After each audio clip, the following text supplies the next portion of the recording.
ఒక బయోపిక్ పైనే ఇద్దరు ప్రముఖులు మనసుపడ్డారా? మేము ముందంటూ పోటీ పడుతున్నారా? బాలీవుడ్ టాలీవుడ్ స్టార్స్ ఎక్కడా తగ్గమంటున్నారా? అసలు ఎవరెవరు జోడీ కడుతున్నారో, ఎవరి ప్రాజెక్ట్ ముందుగా పట్టాలెక్కే ఛాన్స్ ఉందో మనము చూసేద్దాం.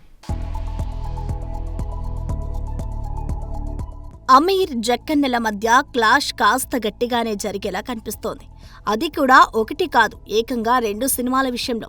ఇండియన్ సినీ ఇండస్ట్రీకి గాడ్ ఫాదర్ గా పేరుగాంచిన దాదాసాహెబ్ ఫాల్కే బయోపిక్ తీయడానికి ఒకవైపు జక్కన్న ప్లాన్ చేస్తుంటే, మరోవైపు అదే బయోపిక్ ని తెరకెక్కించడానికి సిద్ధమవుతున్నాడట మిస్టర్ పర్ఫెక్షనిస్ట్ అమీర్.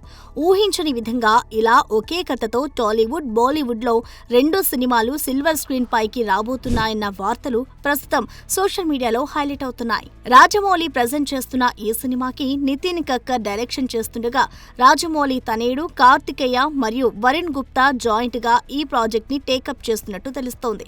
ఇక ప్రెస్టీజియస్ బయోపిక్ లో యంగ్ టైగర్ తారక్ నటిస్తున్నాడన్న వార్త నందమూరి ఫ్యాన్స్ కి మంచి బూస్టప్ అని చెప్పాలి. మేడ్ ఇన్ ఇండియా అనే టైటిల్ తో రాబోతున్న ఈ ప్రాజెక్టు పై అఫీషియల్ అనౌన్స్మెంట్ త్వరలోనే రాబోతుందని ఫిలిం సర్కిల్స్ లో వినపడుతున్నమాట. ఇక ఇదే బయోపిక్ ని మేము తెరకెక్కిస్తాం అంటూ రెడీ అయిపోయారట హిరాని అమీర్ జోడీ. 3 ఇడియట్స్ పీకే తర్వాత వీరి కాంబో వస్తున్న సినిమా ఇదే కావడంతో సినిమాపై అంచనాలు కూడా బాగానే పెరిగాయి. అయితే జక్కన్న సారథ్యంలో వస్తున్న బయోపిక్ స్క్రిప్ట్ వర్క్ 1 ఇయర్ గా జరుగుతుండగా, అమీర్ సినిమా వర్క్ 4 ఏళ్లుగా జరుగుతుండడం గమనార్హం. ఇక అమీర్ ప్రస్తుతం సితారే జమీన్ పర్ రిలీజ్ పనుల్లో ఉండగా, ఇది రిలీజ్ అయిన వెంటనే దాదాసాహెబ్ ఫాల్కే బయోపిక్ కోసం సిద్ధం కానున్నాడట.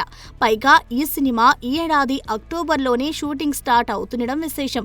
చూడాలి మరి ఒకే బయోపిక్ ని తెరకెక్కిస్తున్న ఈ ఇద్దరు లెజెండ్స్ లో ఎవరు ఆడియన్స్ ని ఆకట్టుకుంటారో.